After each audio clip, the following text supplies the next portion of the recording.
train yards, thinking about graveyards. I wonder, Lord, what would they ever write on mine?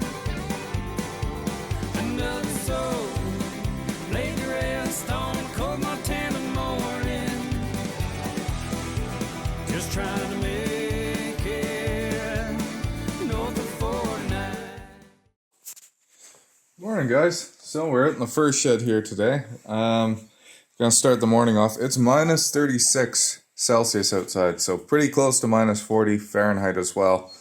40 and 40 is where it lines up, so it's damn cold. That big sled of mine, I don't really want to start it. It's not very nice to start it out here, but I got her sitting outside. It doesn't have a block heater on it because 2018 model, so probably gonna try and take the old girl out back, but we got these coyotes here.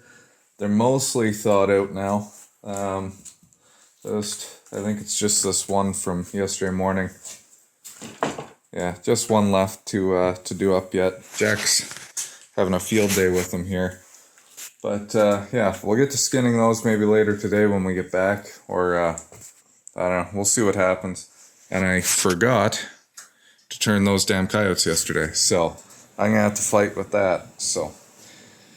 But the thing we're going to work on this morning is this beaver. We're taking the meat out for a fishing game dinner, so I want to get that pulled out. My knives, everything here, spent the night soaking in the sink. Sterilized them, they're all good. Got a bowl out here I'm going to put all the clean meat into. Got cardboard on here and a fresh beaver board. And I sprayed everything down before I put the cardboard on it, so I'm going to show you how I take the meat out there. We're going to basically skin it and then leave the carcass on top of the hide so it's not touching anything else. We're trying to keep this as sterile as we possibly can. And again, if it was just for me, I wouldn't really care. Sterilize the knives, that sort of thing. You want to do that if you're working on your food. But I wouldn't go out of my way to clean absolutely everything here. So yeah, there's going to be women, children, families, other people that I'm not related to eating this meat, so got to be extra careful with this. So I'll set you up on this little stand here and we'll get to skinning out like we usually do, and then I'll show you. I'm going to take the back legs, front legs, back strap, and if I see any other good chunks of meat, we might grab them, but that's usually about all that's on these beavers. So yeah, that's kind of the game plan.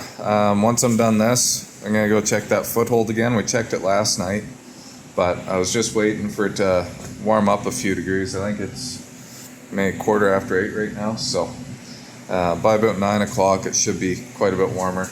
Yeah, another one, channel on YouTube and actually Rumble, if you can watch it on there. He just puts his teasers on YouTube now. What I Do. Chapter from Alberta, awesome channel, shows a lot of really good stuff. So he just put out a couple videos here I've seen, same style as what I'm doing, and it looks like he's going after coyotes or wolves there, judging by the meat he's got spread. So go give him some love, he's got some awesome content there. So and again, on Rumble is where he's posting his full videos, so if you're able to watch there, go ahead and do that. But okay, let's get into it.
Okay, guys, so that's all we're gonna do here.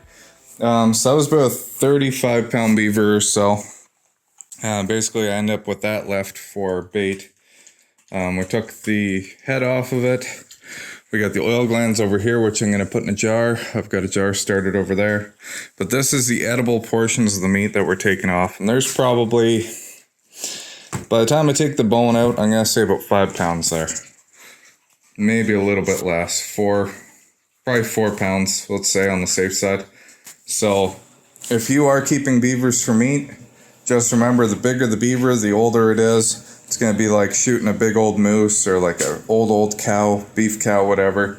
Not going to be as good a meat. It's going to be tougher, which doesn't matter if you're making a pulled pork or something or burger. But that 35, 40 pound range is a really nice range here for taking meat off of. This is all beautiful meat. So this beaver is probably 3.5, 4 years old now. Or it'd be 3.5 or 4.5 years old now.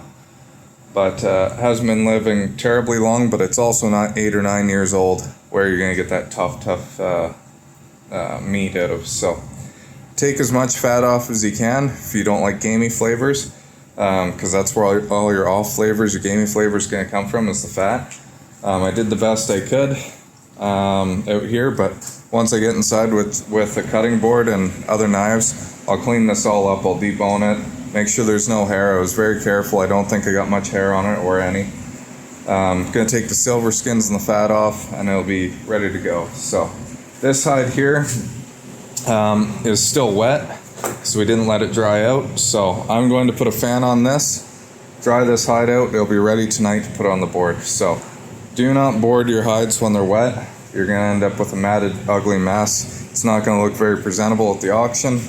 So if you have the time or the ability, put a fan on it. Just fold it over like I did, hang it over something like the back of this chair, and put a fan on it. And that way you're not going to dry the skin side out. You're just working on the fur. Don't forget about it like I did with those over there, or else you are going to dry it out and you'll have to re-moisten it down. So yeah, I'm going to get to doing these coyotes later, but I want to get out, check those footholds right now, and then we got to get out back to those beaver traps here. And might set up a little bit more here yet today too. So stay tuned.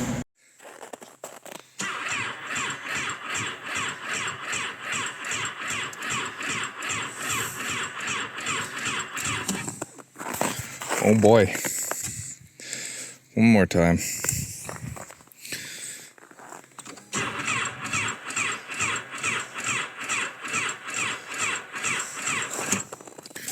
Nope. I have to throw the battery charger on that so it doesn't wreck that brand new battery, but let's see if the old girl will go.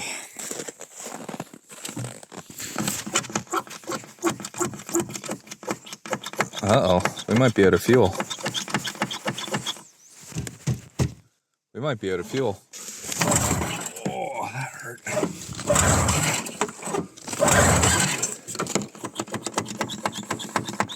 Uh-oh.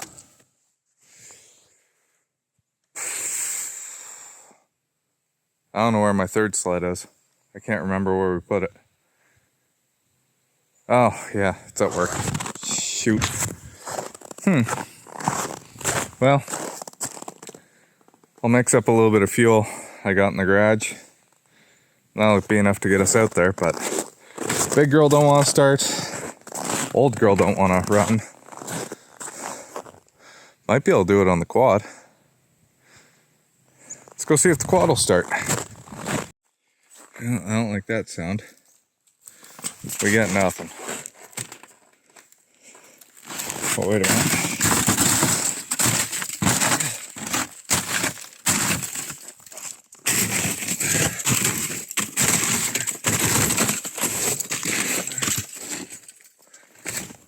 Oh, we're not neutral, that's why. So, I don't know if you guys noticed, but Mother Nature made some adjustments to our tarp shed, so this last snowstorm. Luckily, the lawnmower's still covered, and I guess the quad seat's covered, but negative.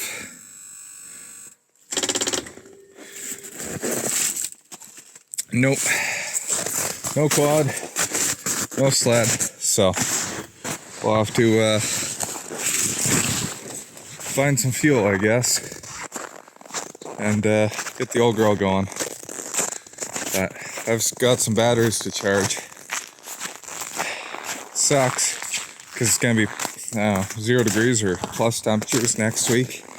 So I wish it would stay either one or the other, but it's going back and forth really sucks. Okay, so for the old girl there, I run it at 40 to 1 roughly. That's what I generally do. So that's 40 parts fuel or gas to 1 part oil.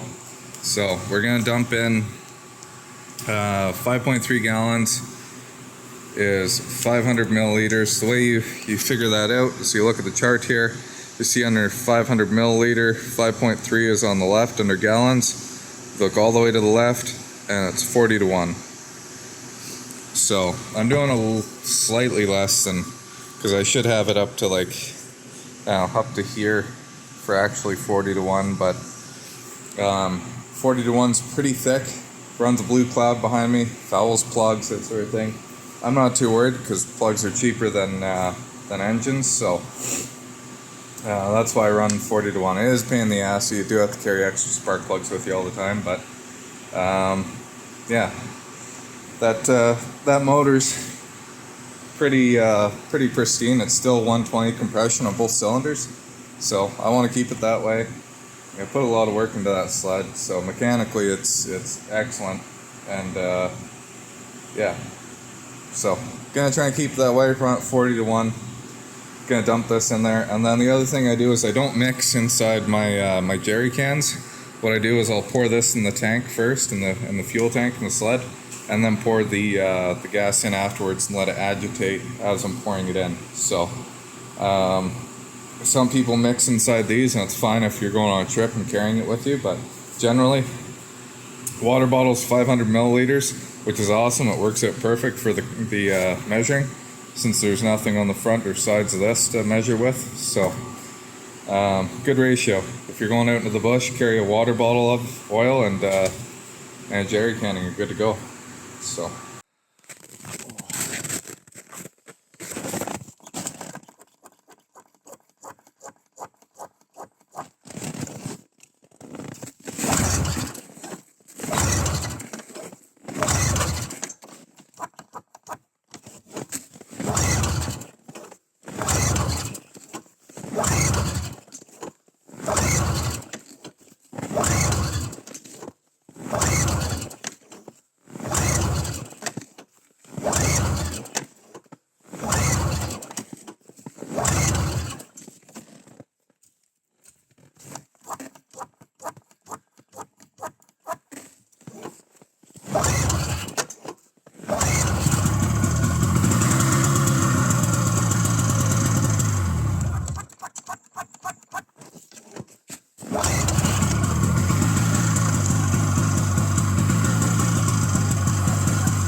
people always want to crap on these old sleds, but don't see that thing starting right now. So let's go check those footholds. Okay, just gonna bring a shovel, the gun, and a set of cable cutters with me. I'm really hoping we aren't gonna have anything, because my hands are frozen already. So we'll see what's going on out there. Yeah, let's go. Okay, so I don't want to put any scent in here because I want these guys to get used to coming back in again. But we're just gonna walk over here and check. My 3 sticks are still here, so I know the traps are. I just want to make sure they're not dug up at all. So again, 1, 2, and 3. Doesn't look like there's any fresh coyote tracks down through there, so that's why those traps are still there. But I'm not gonna check and see if they're frozen just yet. I'm gonna leave them. If they are, they are, but I'd rather not put any scent down there. So we'll do a loop around the outside, check if there's anything in snares, but again, I'm not going into the bush unless I absolutely have to, because these coyotes are pretty timid. They haven't even touched this block of stuff here yet, and like I said, it was almost minus 40 last night, so well, we got lucky. But the old girl, they're still worth keeping around. Yeah, don't underrate what they can do. They can pull a ton, and they're reliable as hell as long as you keep up on maintenance. Things are 1988, and here in 2026, outperforming the 2018.